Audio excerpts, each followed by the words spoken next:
ಎಲ್ರಿಗೂ ನಮಸ್ಕಾರ. ನಾನು ನಿಮ್ಮ ಸೌಮ್ಯಗೌಡ ಬೆಳ್ತಂಗಡಿ. ಒಂದೇ ಒಂದು ನಿಮಿಷ ಈ ವಿಡಿಯೋನ ಸ್ಕಿಪ್ ಮಾಡದೆ ನೋಡ್ತಾ ಇರಿ. ಸ್ನೇಹಿತರೆ, ವಿಷಯ ಏನಪ್ಪ ಅಂತ ಹೇಳಿದ್ರೆ, ದಕ್ಷಿಣ ಕನ್ನಡ ಜಿಲ್ಲೆಯ ಬೆಳ್ತಂಗಡಿ ತಾಲೂಕಿನ ಗುರಿಪಳ್ಳ ನಿವಾಸಿಯಾದಂತಹ ಪುರಂದರ ಗೌಡ ಇವರು ಆರೋಗ್ಯದಲ್ಲಿ ತುಂಬಾನೇ ಹದಗೆಟ್ಟಿದ್ದಾರೆ. ಇವರಿಗೆ ಈಗಲೇ ಬ್ಲಡ್ ಕ್ಯಾನ್ಸರ್ ಇರುವುದು ಕಂಡು ಬಂದಿದೆ. ಇವರು ಇವಾಗ KMC ಆಸ್ಪತ್ರೆಯಲ್ಲಿ ಚಿಕಿತ್ಸೆಯನ್ನು ಪಡೆಯುತ್ತಿದ್ದಾರೆ. ಇವರಿಗೆ ಸುಮಾರು 5 ಲಕ್ಷ ರೂಪಾಯಿ ಖರ್ಚಾಗುತ್ತದೆ ಎಂದು ಡಾಕ್ಟರ್ ಹೇಳಿದ್ದಾರೆ. ಆದರೆ ಇವರು ತುಂಬಾನೇ ತೀರ ಬಡವರಾಗಿದ್ದರಿಂದ ಇವರಿಗೆ ಅಷ್ಟೊಂದು ದುಡ್ಡು ಖರ್ಚು ಮಾಡಲು ಆಗುತ್ತಿಲ್ಲ. ಪುರಂದರಗೌಡ ಇವರು ಎಲೆಕ್ಟ್ರಿಕಲ್ ಶಾಪ್ ಅಲ್ಲಿ ಕೆಲಸ ಮಾಡ್ತಾ ಇದ್ರು. ಇವರಿಗೆ ಒಂದು 6 ವರ್ಷದ ಮಗು ಇದೆ. ಇವರು ಹಾಗೂ ಮಗು ಪತ್ನಿಯ ಜೊತೆ ಜೀವನ ನಡೆಸುತ್ತಿದ್ದರು. ಸ್ನೇಹಿತರೆ, ನಿಮ್ಮ ಹತ್ರ ಕೇಳಿಕೊಳ್ಳುವುದು ಇಷ್ಟೇ, ನಿಮ್ಮಿಂದ ಎಷ್ಟು ಸಾಧ್ಯವೋ ಅಷ್ಟು ಸಹಾಯ ಮಾಡಿ.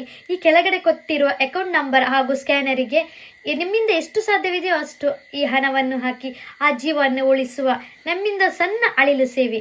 Thank you.